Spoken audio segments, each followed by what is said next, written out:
किसी भले इंसान ने एक बात कही थी कि be the change you want to सी।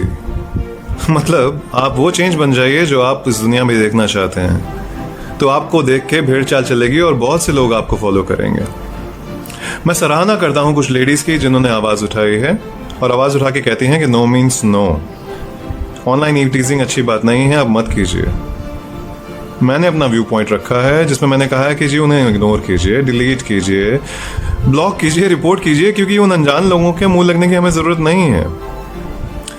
पर ये बातें कुछ लोगों को इतनी ज्यादा डिस्टर्ब कर जाती हैं जो शायद हम मर्द लोग अंदाजा नहीं लगा सकते। सोल्यूशन क्या है? छोटे मुद्दे को, ऑनलाइन वाले को साइड में रख के मेन मुद्दे पे बात करते हैं जिसका नाम है ईव टीजिंग। ये ईव टीजिंग शुरुआत होती है और बड़े बड़े क्राइम्स की। अपने देश में 100 से ऊपर रेप हमेशा से रिपोर्ट किए जाते हैं रोज।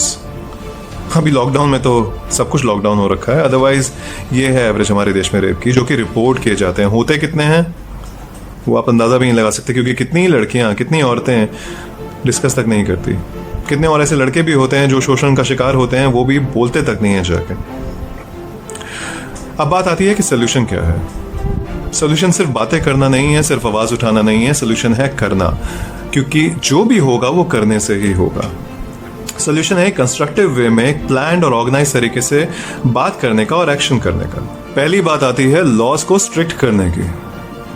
आजकल का युवा, आजकल का जवान, आजकल का बूढ़ा किसी के बाप से नहीं डरता है। खौफ पैदा करना होगा गलत काम के खिलाफ। उन्हें पता चलना चाहिए कि उन्हें कितनी बड़ी सजा मिल सकती है अगर वो कुछ भी गलत काम करने का सोचे भी तो। दूसरी चीज, जरूरत है हमें फास्ट ट्रैक कोर्ट्स की। ये लोग दलीलें देते रहते हैं कि हमारे पास जजेस कम है। अरे सर, आप अपने जजेस को बोलिए केस सॉल्व करके रिजल्ट्स तो दें। हमें चाहिए फास्ट ट्रैक रिजल्ट्स। जनता की मांग है, जनता की मांग पूरी करनी ही पड़ेगी, क्योंकि जनता की ही सरकार है, जनता से ही आप हैं। तो लाइए फास्ट ट्रैक कोर्ट्स।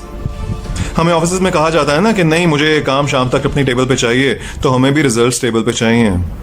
दिखाइए हमें, नहीं तो जाइए। फिर तीसरी बात मैं करूंगा मॉरल पुलिस अपॉइंटमेंट की। हम आप में से ही किसी ना किसी को उठ के खड़ा होना होगा, अपने आप को नॉमिनेट करना होगा, ताकि उन लोगों में खौफ बना रहे कि कहीं पे भी कोई भी पकड़ सकता है जिसको पावर है एक्शन लेने की, क्योंकि पुलिस बहुत कम है अपने देश में। चौथी बात है चालान करने की, उन पे हेफ्टी फाइन्स लगाने की। Hit them where it hurts the most. उनकी पॉकेट पे हिट कीजिए, फिर उन्हें दर्द होगा अच्छे से। तब उन्हें अकल आएगी कि हल्का सा भी गलत काम करने का सोचेंगे भी तो उनकी जेब कटेगी। पांचवी बात आती है कि उन्हें पब्लिक में जलील किया जाए। हाय हाय हाय, बड़ा मजा आएगा नहीं? उनको उठा के एडवर्टाइज कर दिया जाए कि देखिए जनाब, ये हैं कुत्ते जो भौंकना जानते हैं। इन भौंकने वाले कुत्तों से बच के रहिएगा और देखिए हमने इनका क्या हल किया है। छठी और सबसे जरूरी बात आती है बदलाव लाने के लिए यूनिटी की। एक आवाज। आप, मैं, हम सब लोगों को मिलकर एक बात करनी होगी। जितने मतभेद है ना वो ग्रास रूट लेवल पे दूर कीजिए। कोई जरूरत नहीं है इनकी, हमारा मकसद एक है। उसके लिए पैन इंडिया सबको जुड़ना पड़ेगा, सारे एनजीओ को जोड़ना पड़ेगा, सारे लोगों से एक बात कहनी होगी, एक आवाज बन के उठना होगा, तभी कुछ होगा। और सातवीं और सबसे जरूरी बात जो करनी पड़ सकती है वो ये करनी होगी कि आपको कीचड़ में खुद उतरना पड़ेगा। छींटे चाहे खुद पे पड़े, लेकिन सरकार को बदलना पड़ेगा और आपको खुद सरकार बनना पड़ेगा। आपको दिखाना पड़ेगा उन लोगों को कि सही क्या है और सही कैसे किया जाता है जज्बा, है हिम्मत, तो चलिए हम आपके साथ हैं। सब मिलकर बदलाव लेकर आएंगे। सिर्फ कलम नहीं उठाएंगे, कलम की ताकत भी दिखाएंगे। जय हिंद।